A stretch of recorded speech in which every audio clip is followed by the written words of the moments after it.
Hello, Chris Lee, Graham Doty, Jay Greason of Southeastern 16 here to give you SEC baseball previews and predictions for Week 11.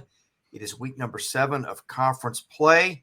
We're going to be going over the series in this order. The Thursday series, Georgia at Oklahoma, Missouri at Alabama, and then we'll go to the Friday starting series. That would start with South Carolina at Kentucky, Arkansas at Florida, Mississippi State at Auburn, Tennessee at LSU, Vanderbilt at Ole Miss, and Texas A&M at Texas. We intend to go in that order.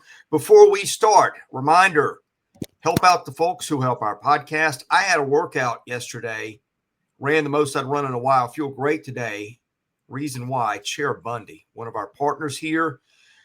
Great stuff for recovery from your workout. They've got cherry juice. They've got cherry juice concentrate. They've got cherry gummies. They help really keep you out of inflammation, which causes soreness and pain. It's used by every NFL team. 10 of the last 11 Super Bowl champs, 66 of the 67 Power 4 teams. Supports immunity, does all kinds of good stuff for your body because it's a natural product. Also, they have melatonin gummies to help you sleep. Used those last night, got a great night's sleep. So Chair Bundy should be your go-to partner for your workout needs. Go to chairbundy.com. Use promo code SE20 for 20% off your entire order. And again, to help out those who help our show. Gentlemen, let's get started with baseball. Thursday night, Georgia goes to Oklahoma. The injury report lists everyone available for all teams. Georgia is 6-8 on the road. Oklahoma 17-7 at home. No injuries reported for either team. Thursday's game, 6 Central on ESPN, should be Brian Curley versus Kyson Witherspoon, who has gone back to that number 1 spot. Friday, we've got a 5 Central start time on SEC+. TBA for Georgia, Cade Crossland, the lefty for Oklahoma, has pitched really well. And Saturday, 11 Central on the SEC Network, Leighton Finley and Malachi Witherspoon. Guys, could be an interesting series. The whole Georgia playing on the road versus at home, I think is really one of the things that I'm watching here. I can tell you it is for me, so much so I looked up what Georgia has done at home versus on the road. Georgia's 24-2 this season at home at Foley Field. So here's other numbers that kind of stick out to me. Georgia started this season 29-2. Since then, in their last 12 games, they are 4-8. But you got to remember, like, most of those games have been on the road. They played Texas, the number 1 team in the country. So this is a very intriguing series to me because, one, you got Oklahoma, who is red hot, and these two teams just played totally different ways. You got Georgia, who leads the country in home runs. They got 105. Oklahoma not really built around the long ball, but what will they look like at Foley Field in that ballpark? The ball really carries. What's keys to me, Oklahoma, they've outscored opponents 41-16 in the first inning. So if they want to have some success, they're going to have to jump out early against Georgia. Now, that's easier said than done. I'm going to pick Georgia just because, number 1, they're at home, and number 2, I just trust their offense, especially at home, more so than Oklahoma's offense. But you got a red-hot Oklahoma team. Like, I'm curious to see if they stay hot. One thing I do want to make note of, this is the first time ever these two teams have played, and one cool thing Georgia's doing this weekend, they are honoring their 1990 national championship team, which was the first SEC team to win the national championship. So they're kind of bringing the majority of that team back. So I think that's a cool thing to see at the brand new renovated Foley Field. And it's not isolated to this series, but I love, with 4 weeks left, the motivation factor of everybody. Everybody's playing for a tier. I mean, we talked a little bit about the rankings and the projections yesterday here on Southeastern 16. And I mean, Georgia wants to fight to be at home before you have to go to Omaha. Oklahoma is in that conversation too. I mean, the stakes feel a little more meaningful in a league that it just means more in the final month this year than in years past, in my mind. I agree with you, Graham. I said a while back I'm not picking against Georgia in Athens, and I'm not going to do it now, even though I think it's big for Georgia. You referenced 4-8 in their last 12. I think tonight, and we're taping this on Thursday, but I think the Thursday night game 1 against Oklahoma's ace can be a real ripple effect through this weekend. Hey, when did you say they're honoring the 90 team? What day? Is that Saturday? I think game 2, yeah. Okay, so Friday night. That is cool, and that was a fun team, and I remember it well. But that was a lot of fun. Yeah, good call. I think I said Georgia was on the road. It is at Oklahoma. There's been a big difference in how Georgia's played home and road. I think the other thing, the SEC injury report did not list any injuries for either team. That means Rylan Zaborowski will be back for Georgia. He missed 2 of the 3 games last weekend. I think Oklahoma, I could see Oklahoma getting a game. And look, if Cade Crossland pitches as well as he's pitched, Georgia has reverse platoon splits. We talked about that. He's a lefty, but you did see some good lefties at Vandy, including J.D. Thompson, give Georgia some trouble last week. And I'm going to go with history, and we talked about Georgia's struggles too. Well, hey, look, if 2 of your last 3 series were Texas, Arkansas, and Vandy, and 2 of those on the road, I think a lot of teams would struggle with that. It's the SEC. I think Oklahoma's a really good ball team, and Georgia had better be on its toes in terms of, guarding against stolen bases, those kind of things. So watch that one. It is 2 completely different styles of play.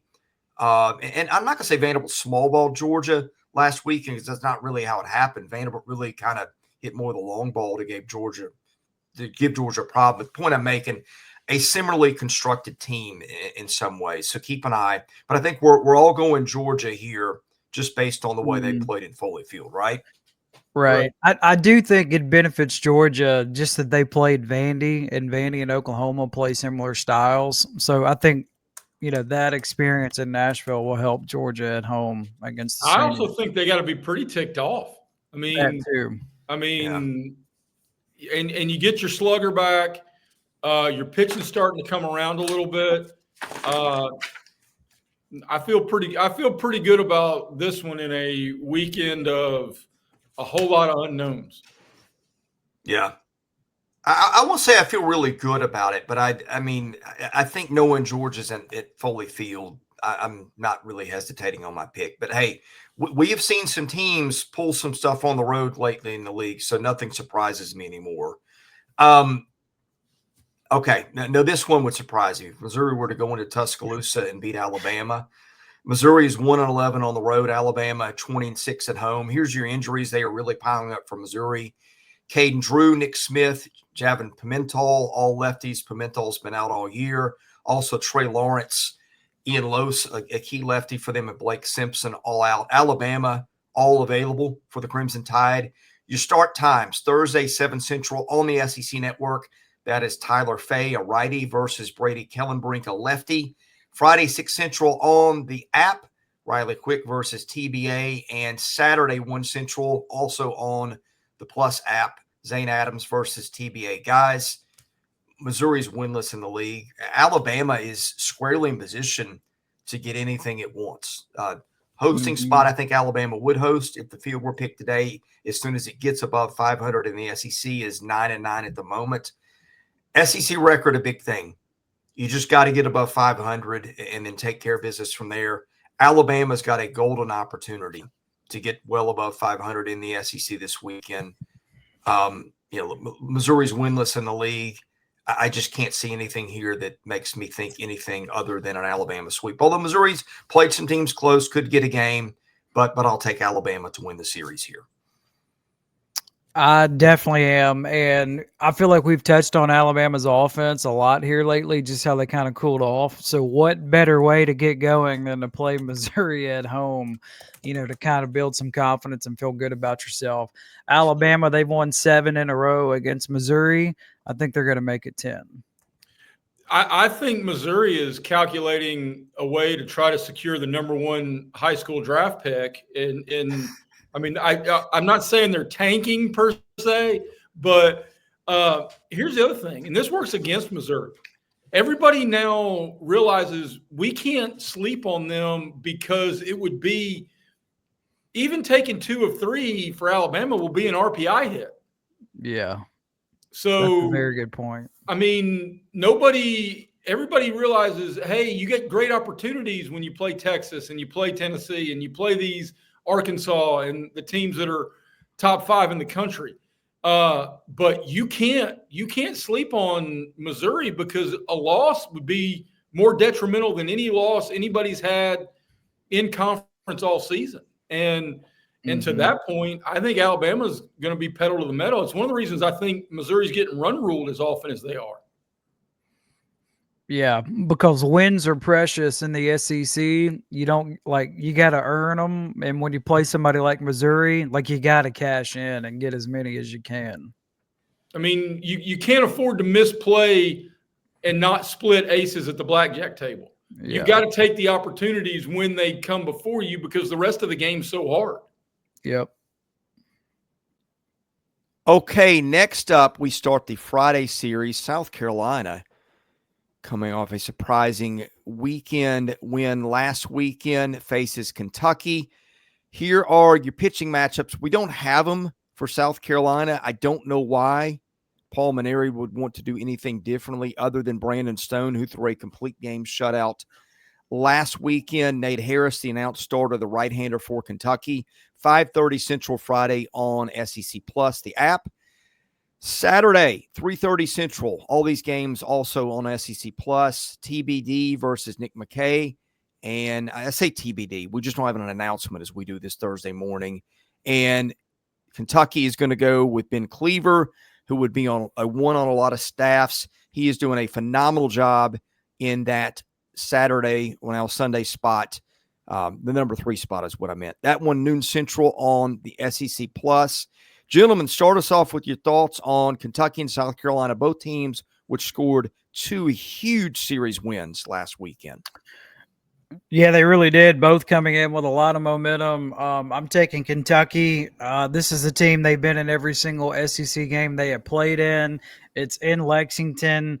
I just think they got way more talent than South Carolina. That was a big series win for the Gamecocks against Ole Miss, but now you got to go on the road. And I think Kentucky, they're going to be a lot of fans there for them. And I just think Kentucky's playing really well right now. And they got a chance to be above 500 if they are able to take care of business this weekend. I'm going to take Kentucky winning the series 2 out of 3, just because I feel like they are really one of the hottest teams in the SEC and just kind of flying under the radar.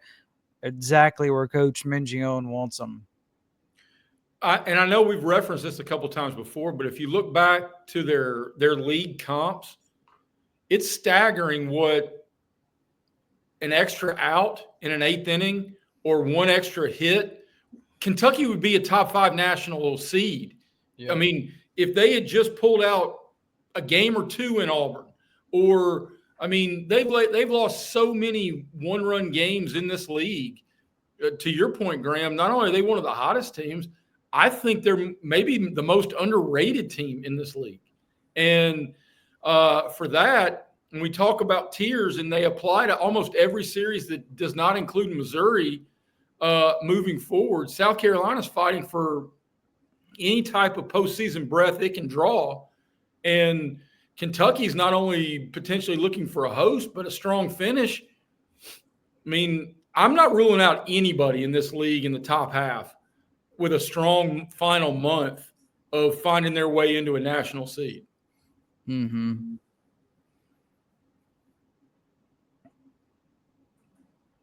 You're muted, Chris.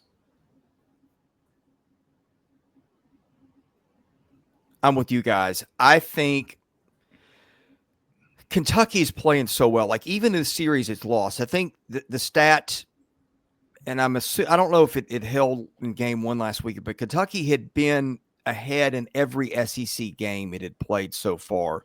Really, the only time Kentucky has looked bad this year was early in the year at Georgia where it got beat 17-10 and 12-6 in games 1 and 3. Did win the in-between game. Lost a pair of one-run games at Auburn. The only game it lost at A&M was 2 runs. Lost a 2-run and 1-run game at Ole Miss. Lost a 1-run game to Texas and a 3-run game.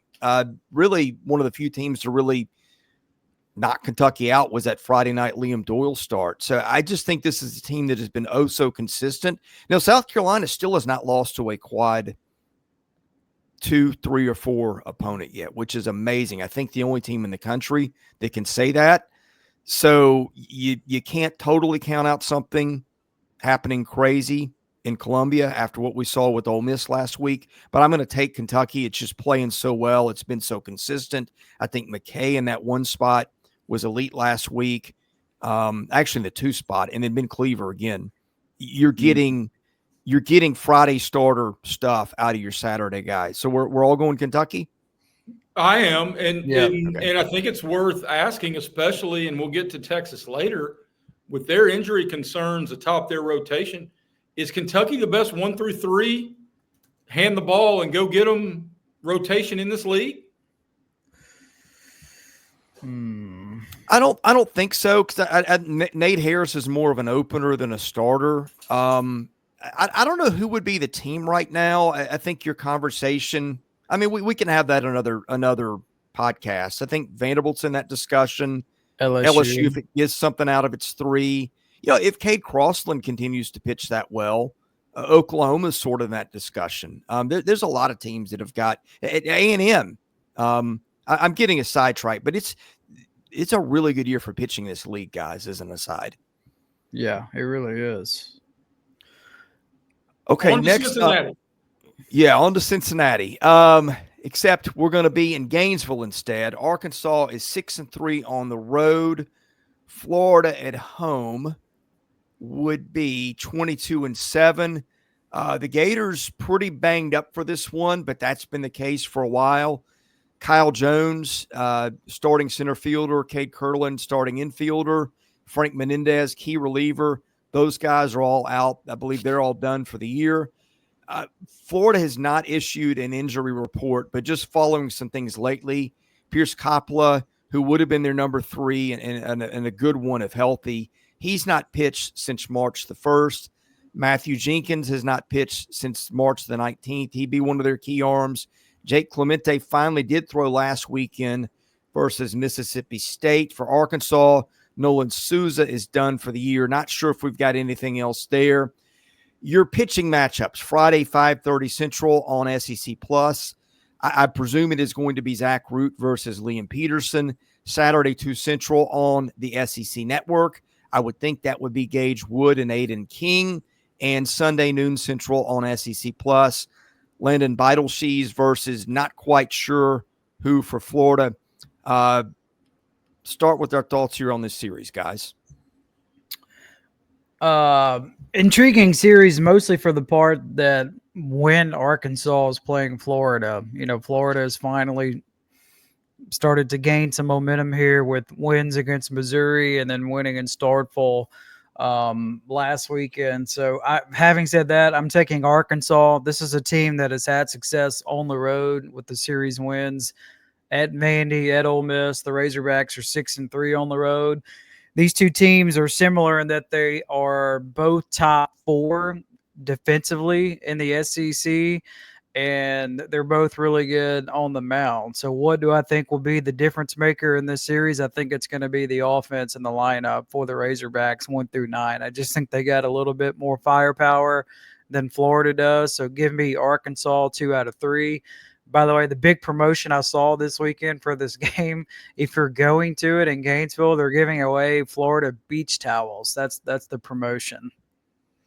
Then the one place Missouri is winning then is promotion, because last week was $2 beer night. So give me $2 beers at a ball game, a hell of a lot more before you give me a beach towel. All right. I mean, I agree with you, Graham, especially in evenly matched teams. Give me the team with the Aloy brothers. And Arkansas has pitching it trusts. And again, the tier conversation, of one team hunting a national seed and one team really trying to make certain its position. Now, granted, it feels very confident about being selected in the tournament because of who's in the room. Hi, Scott Strickland. We know you watch. It is. I think Arkansas, their completeness impresses me almost on a weekly basis. So give me Arkansas in 2 out of 3. Well, they also need this, right? I mean, Yeah, they do. I think they're the more desperate team in this series this weekend. I don't know. Florida needs, at least to get a win or two here to stay in the conversation for the NCAA tournament. The computer metrics for Florida are really good. The problem is the league record. Florida's 6-12, which can happen when your schedule so far has been Georgia at Ole Miss, Vandy, Missouri at Mississippi State, and now Arkansas. Oh, also left out Tennessee and Knoxville opening weekend. I've seen some things out of the Gators lately. I think their top 2 arms, Peterson, and good grief, Aiden King, who's been probably the best freshman arm in the league. I would not be shocked if Florida gets a game. I wouldn't be shocked if Florida won the series. But my problem is I think pitching depth becomes an issue for the Gators at some point. You're seeing them throw some guys in there just with the other guys out that you might not want pitching against Arkansas. Maybe you can get away with it with some other teams. I've said all along, I thought a couple of weeks ago before Texas took over the spot number 1, I thought Arkansas was the best team in the league. Again, I've been a little disappointed in Arkansas's pitching lately, but I think the talent is there. I will take Arkansas to win, but I think Florida will get a game here, guys. Next up, we'll go Mississippi State at Auburn. The projected pitching matchups, Friday, 6 Central on SEC Plus, Pico Cone versus Sam Dutton. The other 2 games are 6 Central on Saturday, 2 Central on Sunday. Graham, any idea of the pitching matchups or availability on either of these? We're doing these on Thursday morning, so all that's not been released yet. Yeah, I think Mississippi State is going to do what they have been doing like the past 3 weeks or so. So we know Pico is going to go Friday night. And then what you got, Carson Ligon, and then Evans, Sierra. Evans? Yeah. Okay. Oh, yeah. Sierra. Yeah, so that'll be the rotation this weekend for Mississippi State. And for Auburn, we know Dutton's going to go game 1. So I don't know if Butch will shake things up the rest of the way or not. So you got 2 teams in kind of a different situation. I'm going to go with Auburn. I don't really care where this series was played. I would take the Tigers just because I think, they're kind of rolling right now. But since it is in Plainsman Park, I'm going to go with Auburn. They are getting record crowd after record crowd. They've already announced that to sell out on social media for this series. So, the atmosphere is going to be really good. But I just think, I'm happy for me. Like I get front row seats essentially for this game 1 matchup with Dutton and Pico. So I will be there. I'll get to see it in person. Can't wait to see that one. What I think the difference is going to be in this series, Mississippi State's bullpen. So in their last 4 games, all against SEC teams, their bullpen has given up 33 hits, 29 runs, and they've walked 10. That's an 18 innings pitched. So to me, that's going to be the difference in this game. You got Auburn.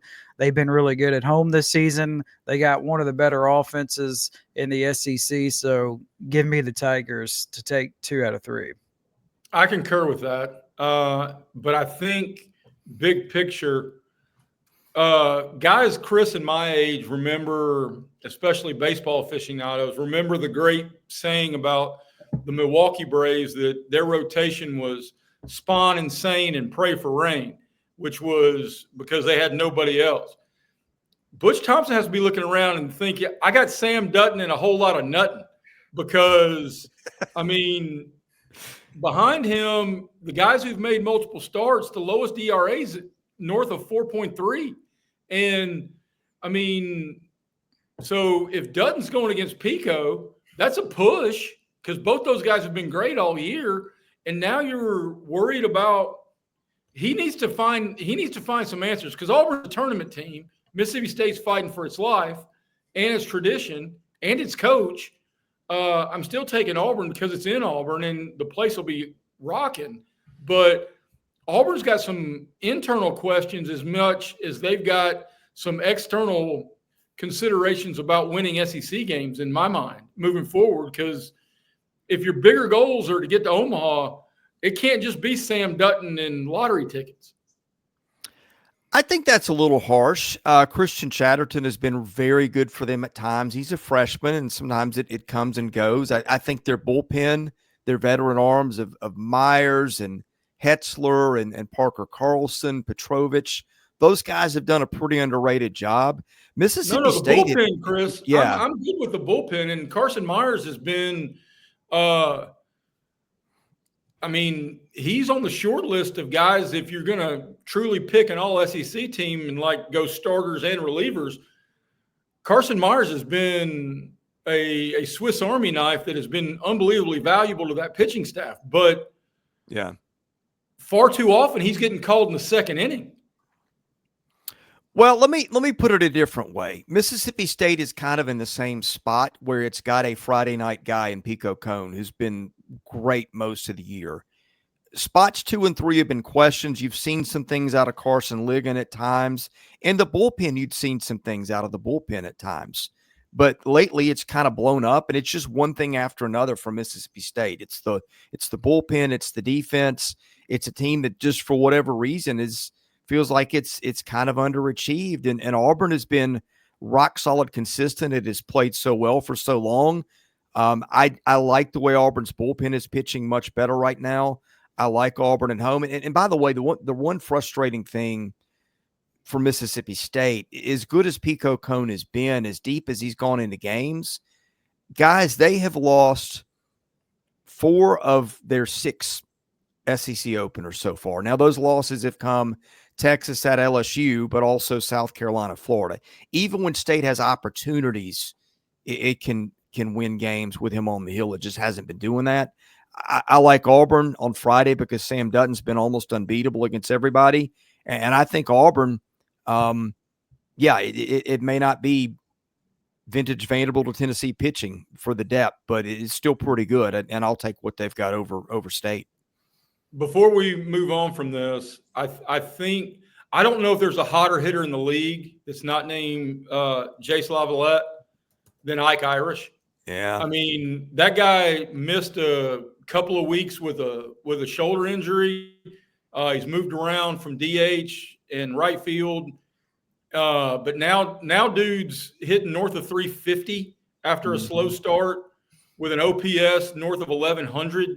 I mean, especially considering what Auburn was projected to be at the beginning of the year. And Graham, you were right from the beginning of the season when we started doing this together about how everything that could have gone wrong for Auburn went wrong last year. So baseball tends to go to the means and breaks end up even themselves out and however else you want to discuss it. But Ike Irish deserves some consideration, or at least to be in the conversation of possible player of the year in this league. Yeah. It makes you wonder how much the shoulder bothered him earlier in the year, guys, honestly. Yeah. Well, good news. I mean, I'm assuming it's good news. Like he is starting to catch more. Like that has been a thing, and I'm curious to see how much he catches in this series against State. Well, it's especially good news for him because if he's going to hit like this and projected as a catcher, he then jumps to the top half of the first round come June. Yeah. By the way, I saw a scouting report on him, and like it was a lot of positives, as of course it would be, but the negative, he doesn't hit home runs. He hits a lot of doubles, and it's like, sign me up for that. Like he hit 14 home runs a season ago. He's got double-digit home runs already this season. Like he can get on base. You know what you said with Moneyball the other day, Jay? Like, what does he do? He gets on base. Guys, I'm going to point at Pete again. Mm-hmm. Yeah. Well, I mean, he's got double-digit home runs, as you said. By the way, that injury's been a little bit of a blessing. It let them get Chase Fralick some time behind the plate, so they've got another catcher now that they can count on who's hit really well too. So Auburn feels like it's pretty healthy going to the stretch run, and Auburn is very much in position for a national seed, guys. State's playing for survival. Yes, I think we all took them there. Next up, we've got Tennessee going to LSU. Both teams have not played their best ball of late. Tennessee 7-2 on the road. LSU 25-3 at home. The third loss just came in a run rule loss to Northwestern State, that's interesting for different reasons. Look up Northwestern State baseball. That could be a little bit of an RPI bomb for LSU if they end up having to forfeit some games. So keep an eye out for that. But this weekend, here's what we've got. And we don't have the pitching matchups officially, but I'm guessing it's going to be in the ballpark of this.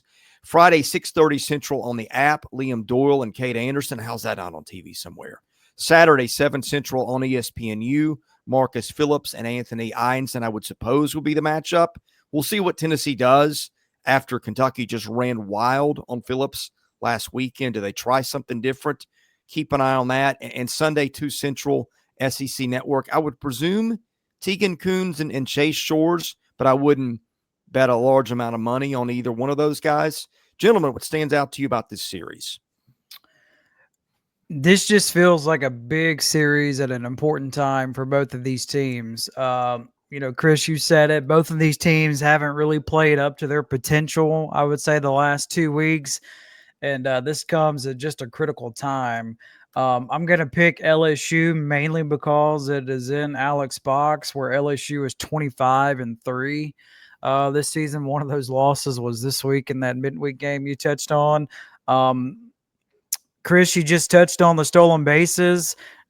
LSU, they don't really do that. They are second to last in the conference in stolen bases, but you got to wonder, are they going to be way more aggressive? Because that is what Tennessee has allowed this season. They gave up 16 stolen bases to Kentucky last weekend. Now, that's something that Kentucky excels at, so that's something I want to watch. I kind of think the pitching is almost even. To me, the difference makers are going to be, number one, it's in Alex Box, and I just kind of trust the lineup for LSU more. We talked with Ben McDonald earlier this week, and he said, this LSU team might not live by the home run ball as much as we've seen LSU over the years. This is a team, they just hit a lot of singles and doubles, and they just kind of manufacture more runs than what LSU fans have been accustomed to. So I just think the environment's going to be great. They had almost 40,000 people at the series last weekend. You got a very good, highly ranked Tennessee team coming in town. I just think the atmosphere is going to be great. And I just think LSU is going to take 2 out of 3. All super close games down to the wires. Tennessee is going to be able to handle it mentally, but I just trust the LSU offense a tad bit more.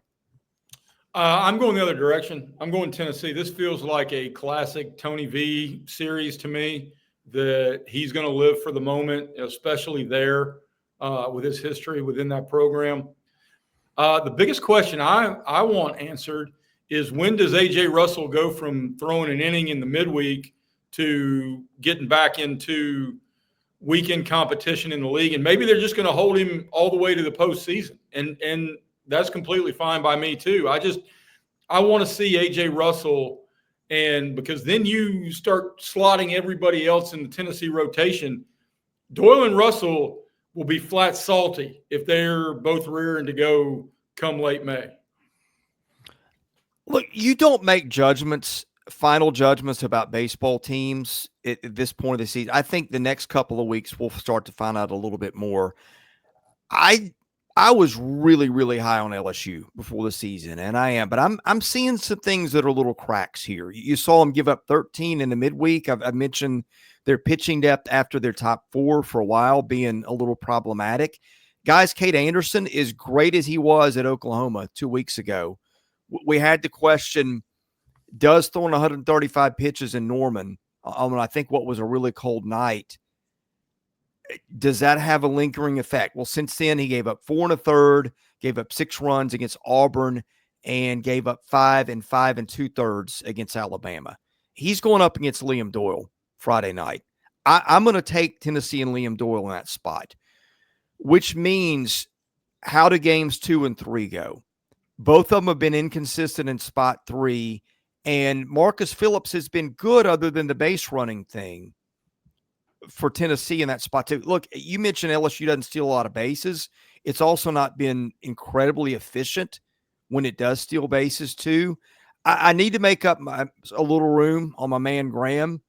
And I'm learning a lesson from Jay, who zagged when the rest of us zigged last week. You got to take your chances, take your spots. I'll take Tennessee in what I think will be a super close series. Degree of confidence, not super high in that pick, but you got to make up ground and pick your spots. So I'll do it here. What are the standings in our picks? You're lapping the field, are you not? Yeah. Yeah, I've been bad. You're not last, Jay. That's what I can tell you. Well, yeah. It's well, not great. I'm the fat kid at field day who gets the participation ribbon. Graham made up a lot of room, made up a big lead pretty early in this. I did what Jay's been doing. Like I just went the other direction, and it just worked early. It worked a lot early. It worked a lot early. Yeah.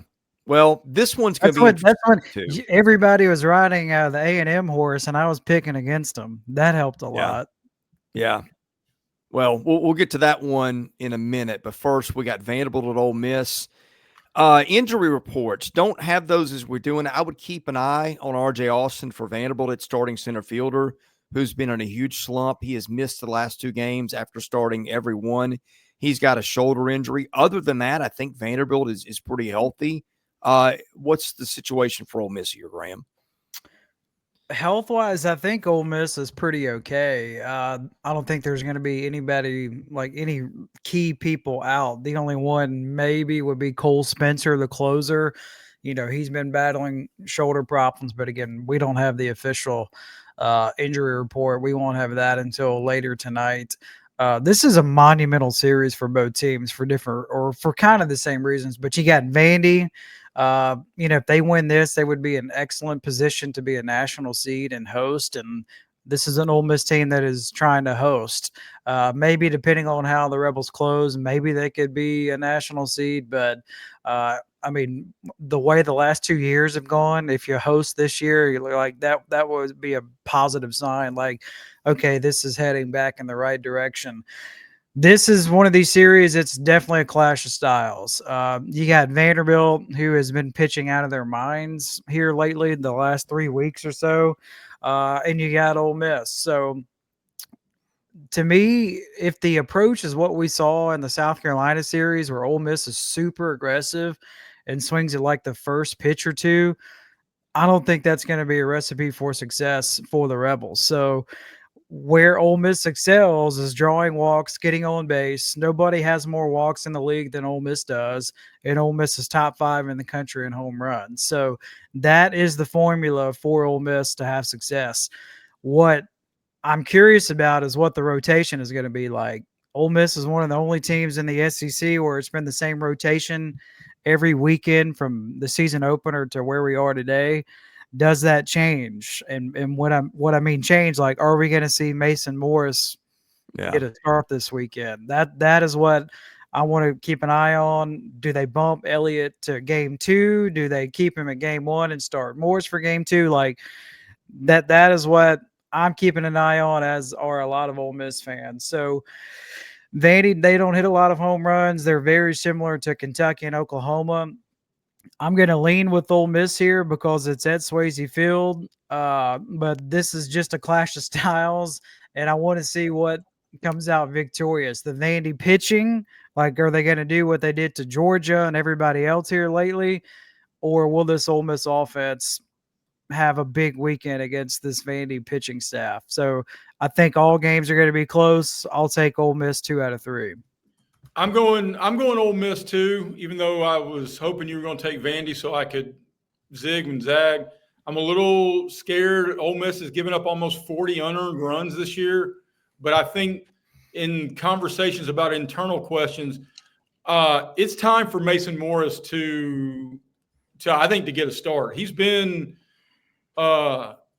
tremendous. That's a 2.16 ERA in 33 innings in 10 appearances with no starts. I mean, at some point, make certain that guy gets the ball the first 2 times through the order. So give me Ole Miss 2 of 3 because they're at home. And I'll be right back. I've got to take a phone call. Forgot to announce the pitching matchups. I would presume that'll be J.D. Thompson and Hunter Elliott on Friday, Cody Bowker and Riley Maddox on Saturday, and Connor Fennell and TBA for Ole Miss. Would that be about how you size it up as we do this? Mason Nichols has pitched every game 3 for Ole Miss this season. Okay. Yeah, but you could see. Well, anyway, we're guessing. So I think for Vanderbilt, the 3 will be those 3. My question for Vanderbilt, J.D. Thompson went 120 pitches last week. And it wasn't 135 like Cade Anderson, but we just talked about that. I think stylistically, you mentioned 2 very different teams. And here's the thing to keep an eye on with Vanderbilt. It's exam time there. They lost a midweek game to Middle Tennessee State, really the only bad loss they've had all year. And there were some mental errors in that, you wonder, was it a fatigue issue? Now, I think a lot of exams are behind. But I think maybe some still to come. Now you got a road trip too. But let's be honest here. I'm using this spot to my advantage. I let you pick first to take the opposite of what you were going to do. And look, in all seriousness, I could justify this either way. I think Vandy's pitching depth in this one is a huge edge. I also think that they're playing in a small park where the ball can get out quickly and negate that pretty quickly too. Plays to Ole Miss's advantage. But Vanderbilt's been pretty tested and played on the road. Again, I was going to pick whatever the opposite of what you picked anyway is. So I'll take Vandy for that reason. But I think we could see this series going either way. All right, finally, the one that I think is the marquee series of the weekend, Texas A&M going to Texas to face its old coach, Jim Schlossnagle. Jared Spencer and Max Blue are out for Texas. We don't have an official injury report, but we know that Spencer is Texas's #1 starter. The game times Friday, 7 Central, SEC Network. Saturday, 3 Central, ESPN2. Sunday, 3 Central, also on ESPN2. My guess at the pitching matchups, probably be Ryan Prager for versus Ruger Riojas in game 1. Probably Justin Lampkin and maybe Luke Harrison for Texas game 2. Miles Patton, and I don't know where Texas will go in game 3. Could be Max Grubbs. Again, don't have the matchups, but gentlemen, cannot wait to see this one, and thank God all 3 games are on regular TV so the baseball universe can see it too. All right, I'm going to jump in front of Graham. I'm taking A&M because they're the hottest team in America. I know we all know Texas is the best team in America. I think the motivation factor is through the roof. But I also, and to echo your point, in weeks past, I've been pretty critical about the schedule makers, but this week you get all 3 of these. You get a couple of Tennessee LSUs. I mean, they have loaded up our weekend watching desires with SEC baseball. So, but give me A&M in what is just going to be a tremendous environment. I'm going to go the other direction, which probably means Chris is going to take A&M. I'm going to go Texas, mainly because it's in Austin. I think a big key for this one is which team handles the emotional side of it better. I kind of think A&M will, they got the more reasons, obviously, to I guess, be more upset in the situation. I mean, Texas, they get Slosh, and we've seen what he's done in year 1. So we know the crowd's going to be into it. And the crowds have been electric at Texas home games this season. I just think Texas has consistently been one of the best teams in the country, hence why they are the number one team in the country. But I mean, I don't feel good about this because A&M has just been playing out of their minds as of late. I think it's going to be an emotionally charged series, all close, but give me the Longhorns 2 out of 3 in what should be a classic. Yeah, Texas has been unbeatable at home, and A&M has just played with its hair on fire on the road. I do think the who can handle the emotions better will be interesting. I really am on the fence about this, and I am going to do exactly what you said. I'm going to go the opposite of Graham because I could go either way and justify it. So we'll make it interesting, and after this weekend, Graham, you will either have lapped the field in picks or will have made it a race.